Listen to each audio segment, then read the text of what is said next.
Good morning, everyone. My name is Amol Nirgudkar. I'm the CEO of Patient Prism, and it is my sheer delight to welcome my good friend, Dr. Saam Zarrabi from Rodeo Dental. And Saam, he goes by Dr. Z. He's the co-founder of Rodeo Dental. It's one of the most amazing DSOs on the planet. 50,000 five-star reviews on Google, 30 locations that are truly multi-specialty, multi-practice. And really a model for the future of the DSO industry on what you can do with your DSO in terms of patient engagement, patient journey, getting people, team building, team culture, all of that. So Sam, I'm truly excited for this interview.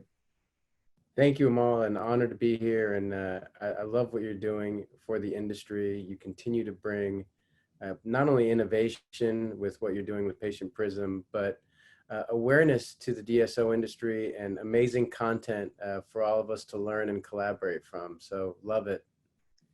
Thank you. I appreciate, that's what I strive for. It's amazing when you can, you put out the best ideas and people will take those ideas and make them better.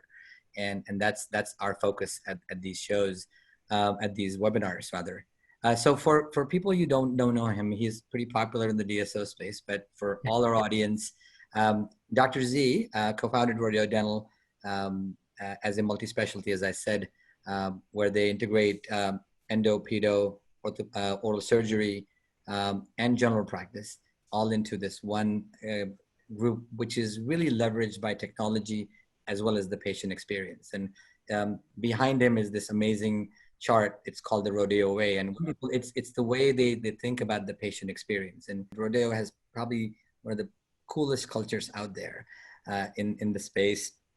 They've won award after award after award. Sam personally has won Entrepreneur of the Year award for 5 consecutive years with the Fort Worth magazine. They have been one of the best companies to work for. And in the last few years, they've done a lot of stuff with their charitable activities through their focus on Leap Foundation. We'll talk more about that. They also won an award with the GERS Impact Company, and we'll talk about that as well, because and how they can merge profits and purpose into this one thing. So doing good can do good for the company as well is what that award is all about. It's fascinating. And really, Sam, I'm excited to talk to you about what you've done to build this next generation DSO, I call it, and that has taken all the best ideas, whether it's in treatment planning, whether it's in the customer journey, whether it's in implementing technology the right way to move the patient to a yes, to really empowering and inspiring your team members to be their best. And feel it every single day. Yes. And it's not an easy task to do. We're gonna, really start off right away. I'm gonna ask you the biggest elephant in the room question. Is none of us planned for this pandemic. We're still in the midst of it. It's not over by any means. And what did you guys do, real quick, in terms of for your employees, for your patients during this time, and were you able to quickly mobilize resources, and how have you been able to really, and I hear great stories that you guys are back, and I'd love to understand your thinking around when it hit us in March and then the journey has been for the past few months. Yeah, great question. And thank you for that amazing introduction. Appreciate it. I have so much respect for you, so appreciate you. Thank you. When we started the pandemic in March and mid-March, everything was changing so rapidly. And it was crazy because we just had our 10-year anniversary, and we took us 10 years to grow to where we were at, about 30 practices. And within 6 weeks, we were back to where we started, right? If you think about it, we went from 30 to almost 0 practices because of the lockdown. And we were doing emergency only, so we had to quickly mobilize, and you're almost flying this huge airplane that you have to land and change your model, and then all of a sudden sort of turn it back up and take off again. And it was an interesting moment. It pushes you to learn so much about your ability to mobilize in operations and quickly change very rapidly. So for us, Look, one of our first core values, patient safety, is paramount. And so we mobilized around that. We created a theme that we called Team Health and Family Safety. And it was integrated around 5 things that we came up with. One was the patient and employee screening process. You can see I'm wearing my green check mark today. So Yes. right here on my on the shirt here. And, part of that is we didn't want to, obviously everybody's doing the temperature checks and the questions, but part of the rodeo culture is to make things fun and engaging. And so we wanted to put some culture behind it. And so the green check certifies safety, but it also emboldens our core value. And so every patient gets a cool rodeo wristband that recognizes our pop spirit celebration. So to make it fun for the kids, right? Because it's still scary, right? Dentistry. And so it's now you've got more PP and all these things. We wanted to make the experience still fun for them to the best we could. Sure. The other part of that was integrating a strong campaign around education and awareness, both to the patients and to our employees as well. So much information was coming out. Things were changing so rapidly. You've got HR and employee things that we're dealing with that are changing rapidly. Right. The furlough rules.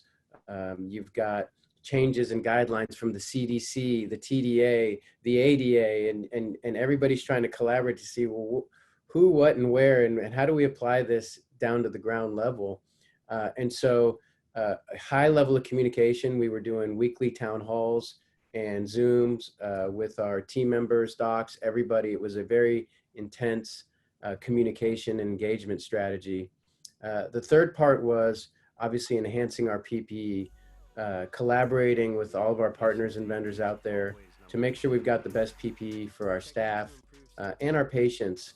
And so making that investment during that time and rapidly mobilizing around that, improving our cleaning, enhanced cleaning processes. We have concierge in every office that focus on the cleanliness of the practice. We've always had that, but now we had to enhance that and really make that even better. And so we took the precautions to do that.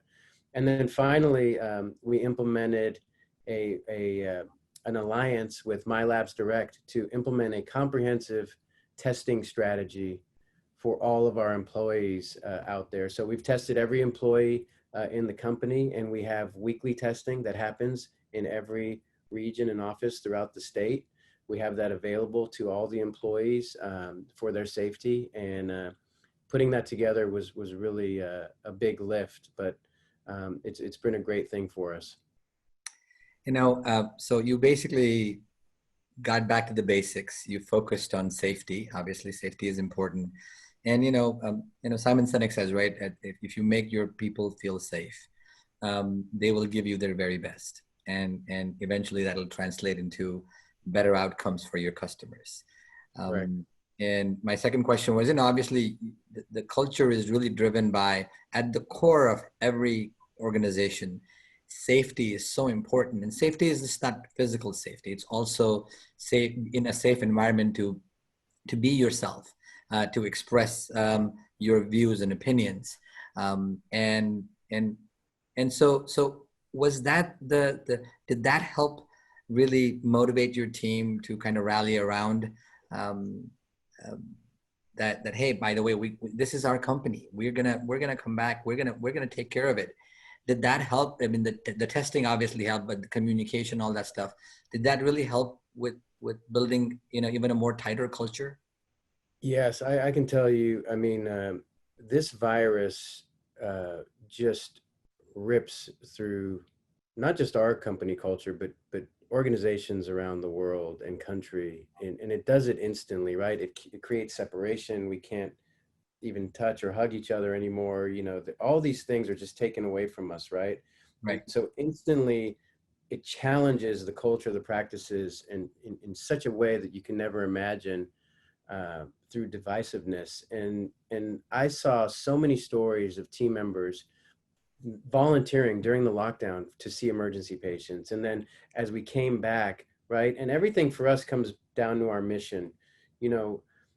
We really are who we say we are. You see these artifacts behind us. This hangs in every office. We live this, we breathe this daily when we hire people and our mission, you know, to give every family the key to access high-end dentistry, that commitment stayed through all the way. And so employees stepped up, and the collaboration between operations, HR, finance, all coming together to figure out how we're going to build this up and ultimately deliver the best patient experience, you know, brings tears to your eyes with what you would see daily. And so I have to thank our team members out there for the work they've done in getting us back up on our feet. And how did you then, because you've done what most people haven't done, is really taken a very proactive approach to instilling safety, getting education and awareness, staying in touch with people, which was very important. A lot of people were complaining in our industry that, man, I mean, we didn't even hear from leadership for a month because everybody put their head in in the sand, and then focusing on PPE as well. But how did that help you guys communicate that to the patients? Did you adopt a new marketing campaign, a strategy to educate the patients on, man, we've got you covered. We've got your back. Come on in. It's safe to be here. And I know I've talked to Yaya before about how amazing you are, and he's passionate about, you know, that, hey, sometimes we're blowing stuff out of proportion. We should have never closed down. And I believe that we should have never closed down. But how did you communicate that with your patients so that they felt safe to come into the offices, whether it's existing patients or new patients? Yep. Yeah, Amol, look, we were dealing with the same challenges all dental practices around the country were dealing with, which is this stigma against dentistry that, you know, for years we've been dealing with. First it was, you know, Steve Martin in the 80s and Little Shop of Horrors and these kooky characters. And then, you know, every decade there's some sort of negative thing in the media around dentistry. And in this case, in the pandemic, it was dental offices are not safe, or these all kinds of things that came out. And so we said, hey, the best way to do it is let's directly talk to the patients. We created a campaign around it. We filmed the patient process of what it looks like when they come in, the screening process. We put all kinds of materials. Dr. Mansour, as you mentioned, made all kinds of videos that we would be able to text out to our patients. And again, just talking to them, let's have the conversation. Where's the fear? And let's break it down and have the conversation. And so, and then also educating our team members, right? Team members are scared too. They're working in an environment, they're on the front line.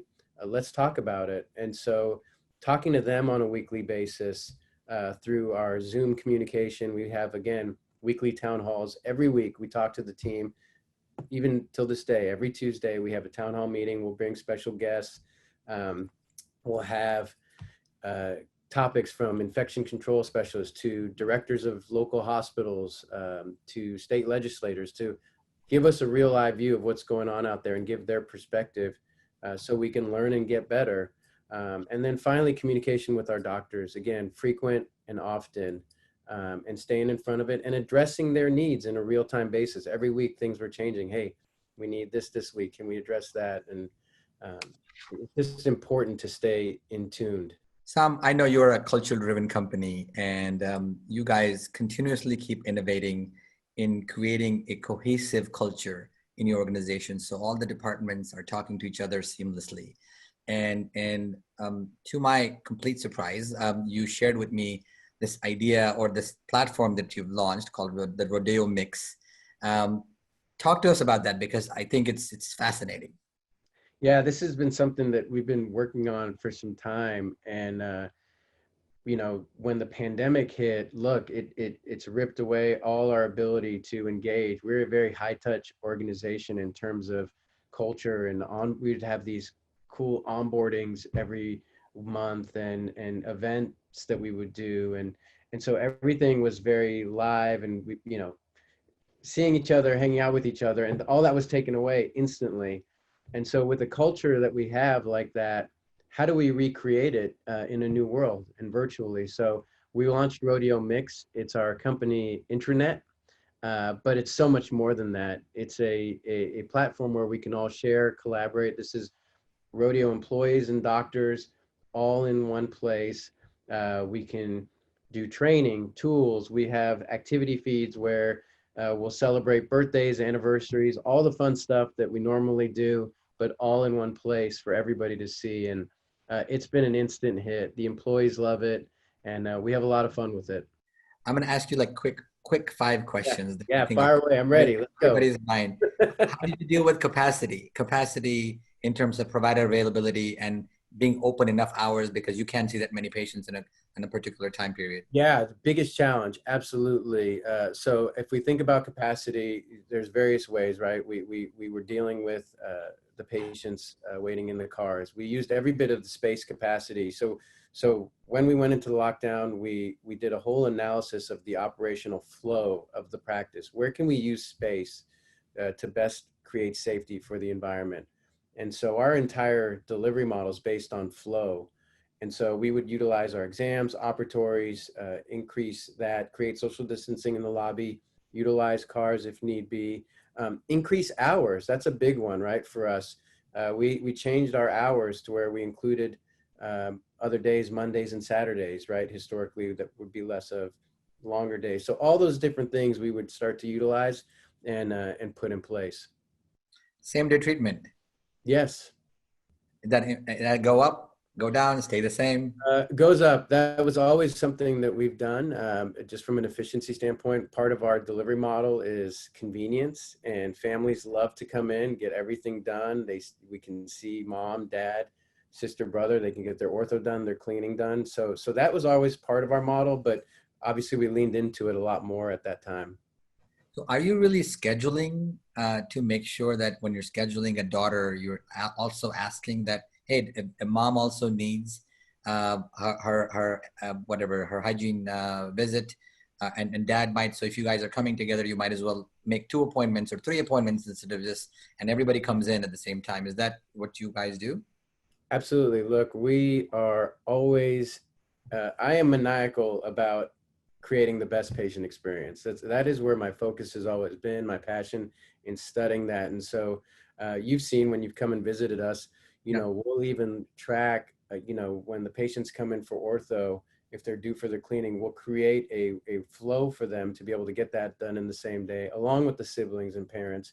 And so we'll create a experience around that, and we'll talk about it and on the front end schedule and mobilize around it. So, patients want everything today. We live in a world where they've grown up, everything's at their fingertips. They can order Right. Amazon and have stuff delivered within 20 minutes to an hour at their front door. So we've got to meet that demand. And so that's how we think about creating that convenience and efficiency in the patient process. I mean, so you've done what nobody has done yet is really figured out a family scheduling protocol where instead of, so you're optimizing your production per hour in a way that nobody has tried before. Is like, let's get the whole family coming in. So we're Sure. getting, the daughter is in one operatory, a mom could be in one operatory, maybe the brother could be another operatory, and now the whole family is contributing to the production during the same time period, and also the convenience, right? Right.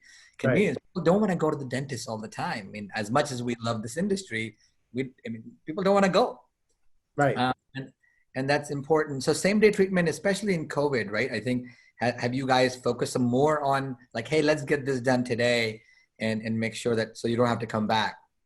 Sure. We definitely explain that to the parent and to the patient from a convenience standpoint. And, it's funny, you mentioned something around production per hour. We've never measured that. We don't schedule on production. We don't look at it. We look at time and experience, and everything else flows through that, and the success follows that. So if we Wow. focus on the time and the experience, then you're going to have all the success you need. So that's the metric. That's the KPI. What's the key performance indicator there that looks at how do you do that time and experience KPI? It's part of the flow and the scheduling. It really is. It's the model. So you look at our Rodeo Way map here. Yeah, yeah. We mapped the patient experience from when they enter the building all the way through treatment, finance, all of those things to when they leave. And each touch point, we're able to measure a KPI behind. Uh, Right. so that's why it says secret sauce right there. So I can't quite. That's right. That's right. It is secrets. Third question: have your case acceptance rates? Do you measure them? Are they gone up, down, or where are they at? currently or historically? Yep, we've actually seen an increase here during this time. I think patients that are coming in are committed to seeing the dentist. Obviously, during this time, you have sort of an in or out patient, right? Some patients are, hey, I'm going to wait till things calm down a bit. But then the ones that are coming in are really committed, right? Because obviously oral health is important. They understand. And so we want to continue to educate the patients on that metric. But we have seen a stronger commitment and an increased acceptance rate for sure. But have you guys changed your communication from you guys have, I'm sure you have treatment plan coordinators within offices to kind of talk about the treatment and what they need to do. But has that changed in the COVID environment a little bit to get them to understand the urgency of getting this stuff done? I think everything has changed from that standpoint in the COVID environment. And what I mean by that is this has pressed us to a new realm. And in some things, in moments of crises, you find better innovation, right? And so I would say, absolutely, the conversations are meaningful and people are really committing. And so, and people are appreciating, right? That the dentist is open, you're here for me. Right, right. So when we're having the conversation, it certainly has the purpose behind it that people are, committing more. Talk to us about your no-shows and cancellations. What's going on? Have they gone up, gone down? How do you address them? How do I, you make sure, what's the rodeo way to make sure the patient I, does show up? I laugh because that's the specialty of patient Prism. So I know that's something that you guys track maniacally, and I appreciate that. Um, you know, for us, we're committed to the patients coming in and continuously coming in. And so I would say the no-show rate has gone down during this. We've seen an increased show rate here during this time. Wow. One of the things we've been focusing on more in our communication to the patients is, again, on the front end, really preparing for the experience and what to expect, right? The new system of check-in. Here's how it's so important that you come into the appointment. Here's what we're doing for you and your safety. And so the more that we continue to have that conversation around awareness and education, it sort of increased the show rate during the time. Are the confirmation calls, are you guys making confirmation calls the day before from somebody in the office level, or is it just email and text? We do a 1 week before patient loyalty team does, and then we also do 3 days and then 1 day. And then we also have a texting application that we use. My God. So, I mean, I talk to people all over the country and they're like, oh my God, what do we do to get people to show up? I'm like, talk to them. Yes, please. More than ever. and don't, I mean, the thing is, yes, texting is great. We love that. But at the end of the day, we still need to talk to each other. And whether it's a voicemail, whether it's, if you get the patient on the phone, then Right. they're definitely committed, right? They're definitely committed because now we have this obligation towards somebody who called us and welcomed us. We feel obligated to return the favor. And the least we can do is show up for the appointment. Absolutely. So 1 week, 3 days, day before, texting and emailing, all of it you do. And that's why you've seen an increase in show rate when the rest of the industry is seeing show rates no show rates climb, cancellations climb, because you're also educating the patient that it's safe to come in and we're going to take care of them. Awesome. Let's have the conversation, right? Talk to the patient. You nailed it. Just have the conversation and address it at their level. It is fascinating. I digressed. I didn't have this part of my questions, but I was like dying to ask this because, again, I said every conversation I have with everybody in this industry right now is around these topics: case acceptance, capacity, no-shows, same-day treatment, and what are you doing? And it looks like this way. This is the reason why you're succeeding now is because of this comprehensive communication strategy that you have around and the ability to serve the patients in a safe way with more capacity. Thank you. Let's turn the questions a little bit to you. You partnered with the PE group last year, one of the best known PE groups in the world, Bain Capital, and Tell us a little bit about your first year in working with the PE group, because you know it's a different. You have to kind of adjust yourself a little bit to somebody of that professional magnitude looking over your stuff on a daily basis or Yeah, weekly basis. yeah, absolutely.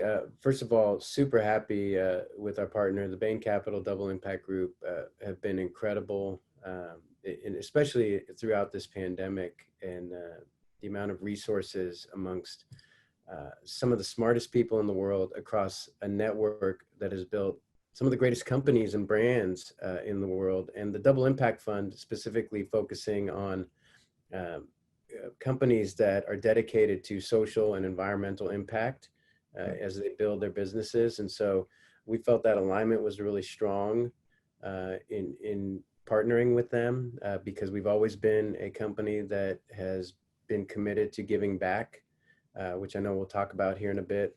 But it's been a fascinating experience here this first year. And one, I think I like to compare it to moving from like high school sports to professional sports because you have to integrate and upgrade a lot of your architecture on the back end that frankly as a dentist and entrepreneur I didn't really know about. You know, you got to improve in your architecture on finance and build all these systems to support scaling the company to a larger scale. Same thing with HR. So it's almost like you're building the engine as you're flying the plane that's already taken off. And Right. so integrating those systems, we always were focused on patient experience and operations. I've, that's where my passion's always been from the doctor and provider perspective. And so now to scale the business to a new level, you've got to build some systems in. And so they've helped us done that. And it's been a great journey so far. It's so important, right? I mean, there is a misperception among the novices in the DSO world who are entering the space Yes. that, oh, you know, I'm going to go buy a bunch of practices and I'm going to aggregate all of them. I'm going to buy them at 4 times. I'm going to sell it for 10 times, and I'm going to have this arbitrage opportunity of a lifetime. And Yep. and a lot of them are in for a big shock because they don't really realize that you can't just group all these people together. You really need processes and systems in place. And the earlier you get them done, the faster you Right. can scale. Although in the short run, it's more expensive to get that Correct. done and hit your EBITDA. So it's a conundrum that some of the clinician dentists have that are moving to this entrepreneur mindset because you know you can't run them like you know each individual office. It's got to be a big platform.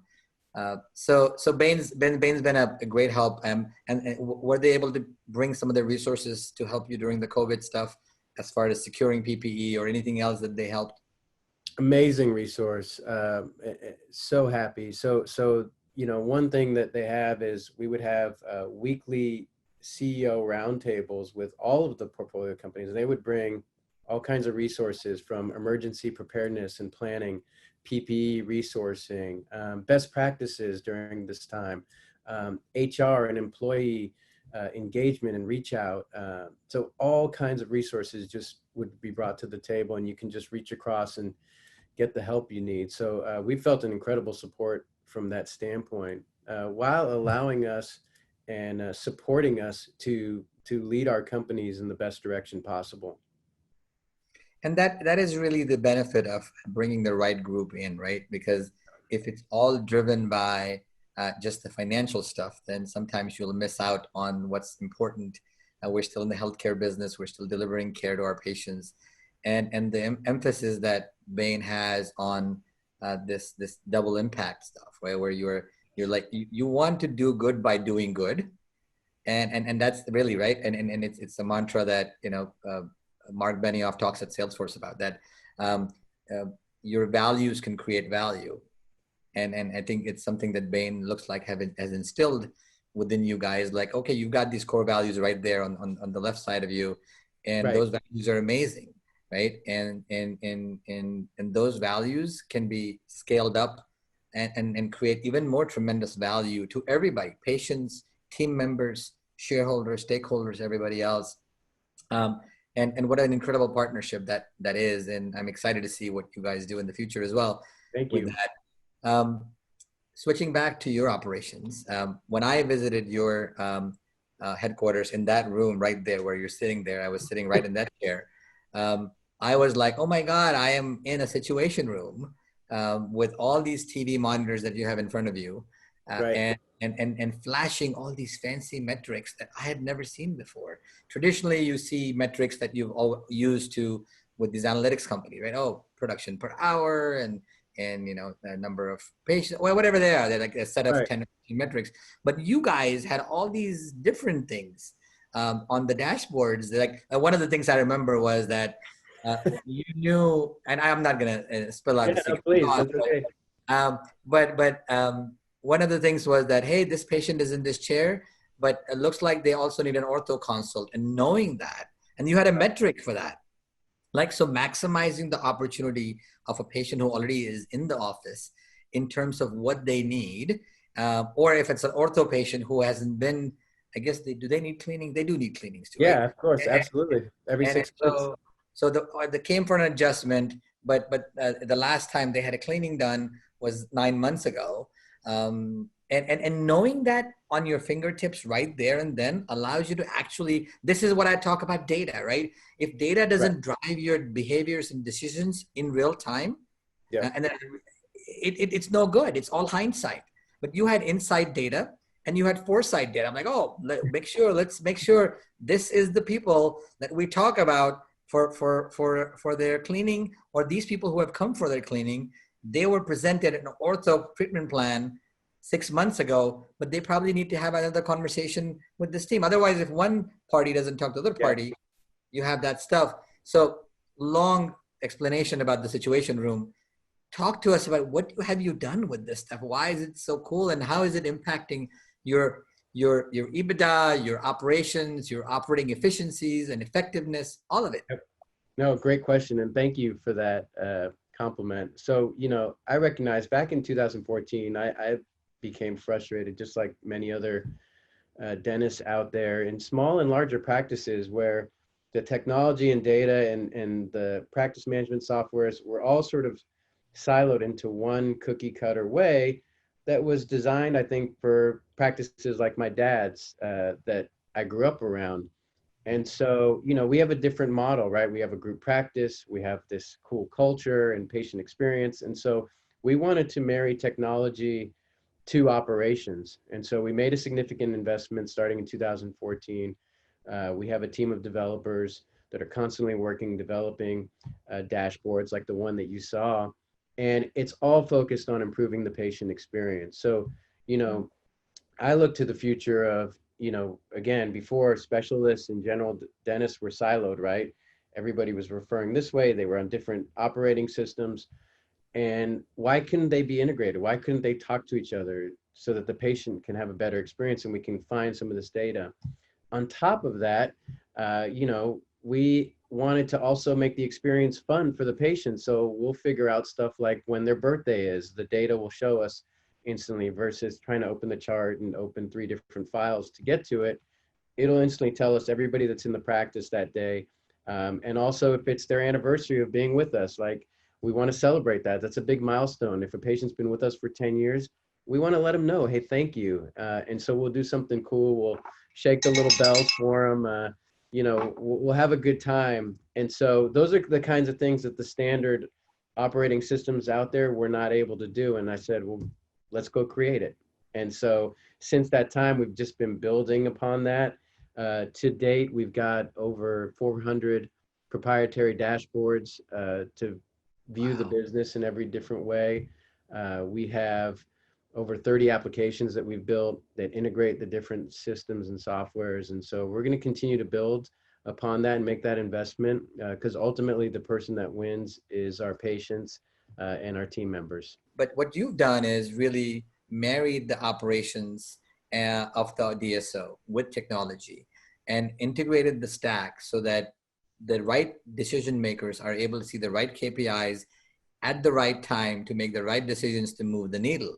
And listening to the team members at the practice level, a lot of those metrics that you mentioned, the one with ortho and general talking to each other, that came from the practice. A doctor and team said, "Hey, we really need this," and we said, "Great, let's go work on it." And we came back a few weeks later with something that they use, and then they gave us feedback, and we did again. So we have a very we have a great culture where we can get the feedback, we can create, and we want to empower our teams to allow them to create and the freedom to create within the system.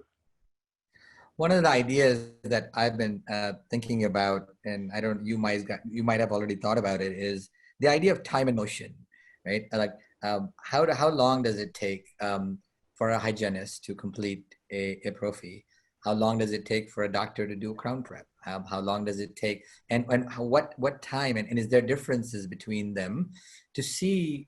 Are there people that we can move up? So if the mean time for a crown prep is half an hour or 45 minutes, Sure. and there's people out there that are an hour and a half.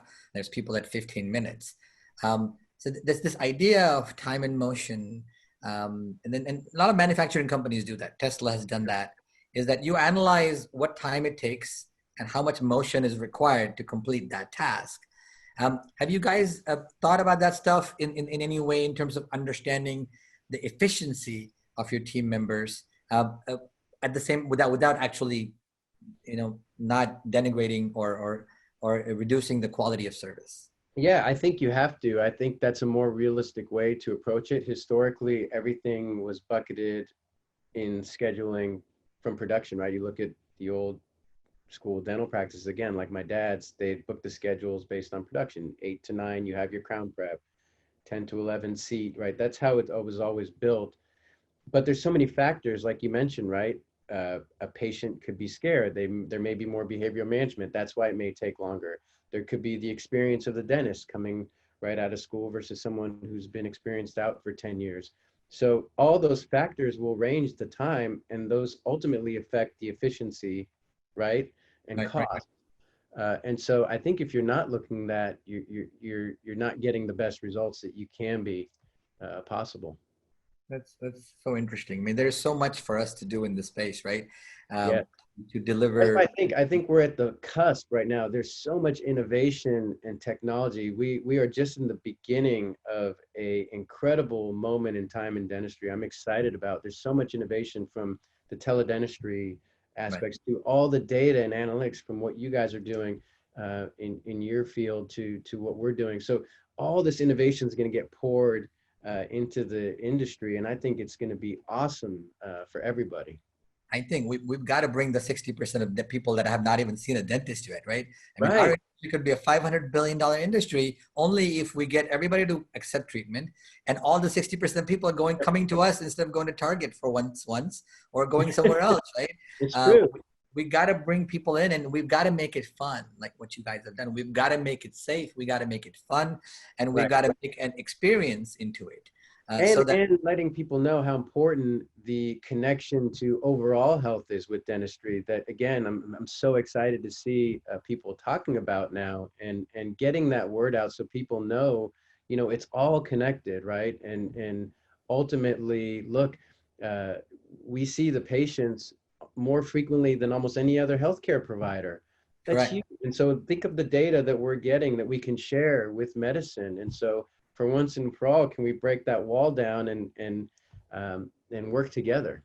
And I think that is the greatest opportunity for not only to improve the our operating margins from a financial standpoint, but also to improve the health of America, health of our Yeah, country, by actually doing things that are truly prophylactic, not right. just cleaning your teeth, but actually blood pressure, whether it's cancer screening, whatever that might be. Yes, So the dentists don't just have to do the prophylaxis when it comes to teeth and gums. right, They can do right. other prophylaxis that prevents heart disease, that prevents, understands oral cancer, all that kind of stuff. So so Nutrition. many. I love the advent of Canberra and all the work being done there, and I serve on the board of the Canberra Coalition. But nutrition is not talked about enough. The dentist should be talking about nutrition every time the patient comes in. I think that's a huge opportunity. Oh, absolutely. I agree with that. I've gone to this interview without asking you the most important question, Uh-oh. which is, which is you guys give a lot back to the community. Um, and it tears up my eyes every time I think about the industry I'm in, and how much impact it makes on people's lives on a daily basis. It changes their relationships, it changes their health, it changes the way they look at their life. I mean, when you give somebody who has no teeth and you give them a set of dentures, whether they're regular dentures or implant supported dentures, and they become a new person, Yep. that sets a chain of events together that changes their lives and the lives of everybody around them. And you guys have really taken that to heart with your social initiatives like Leap and Dentists Who Care. Talk to us about these initiatives. I mean, it really does. I mean, I'm literally a little teary-eyed because Thank I'm you. so blessed and honored to be in this industry that makes a daily impact on people's lives like no other. Yeah, thank you for bringing that up. Look, I was blessed by mentors that were committed to giving back, and always made it a point to let me know how important that is with whatever you do. So, two big things that we're committed to as our causes. One of them is Leap, as you mentioned. This is a 1-week program for high school students and early college students to teach them about skills outside of just studying, right? These are life skills, leadership skills, how to find a mentor, how to create a mastermind, how to interview. And so these students, typically it's at UCLA for a week. Students come from all over the world. We would send students from Texas. From last year, we sent 30 students from Brownsville. These students had never been on a plane before in their whole life. Now they're at UCLA with students from all over the world. They Wow. bring in all these incredible speakers, from Mark Wahlberg, Paul Abdul, Paula Ono, the Olympic gold medalist skater, and they learn, right? And it's incredible to see our future leaders go through this process. So this year, obviously with COVID, the event had gone virtual, and so my mentor that started this challenged me and said, hey, you guys commit every year. We'll let you send unlimited students. And so we got together and we were able to send over 1,000 students to Leap virtually this year. It was awesome. Wow. How did you gather them up? 1,000 students. Hard work, some great community partnerships. We were on radio stations in Louisiana. We were working with local universities and high schools. We were really leaning in, and it was a roll up the sleeves effort with true community leaders that were committed to impacting these students' lives in a year where so much had been taken away from them, from graduations to all the activities. And so we thought this was an opportunity to really lean in for them. So you just took the pandemic, right? And you decided to send 1,000 kids to a youth leadership program while navigating the patients and the teams and everything else.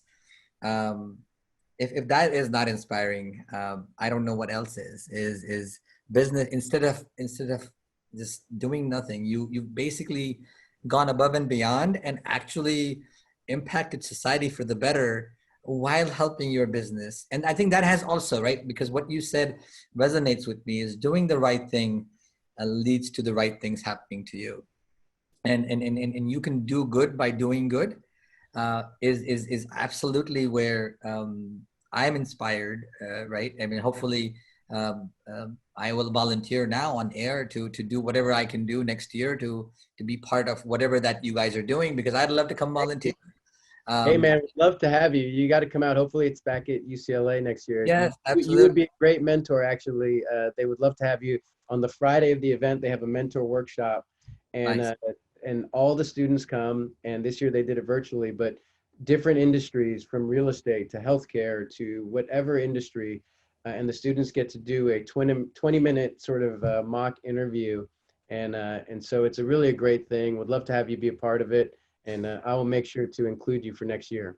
I mean, I was excited to talk to you, but I really am now. I'm like, oh my God, you just dropped the mic with that last one. Like, all right, well, you in the middle of the pandemic, I just sent over 1,000 students to get a youth leadership program. Okay, well, wonderful. I should just stop talking, and the mic is dropped. And this is it. This is it. This is where we need dentistry to be.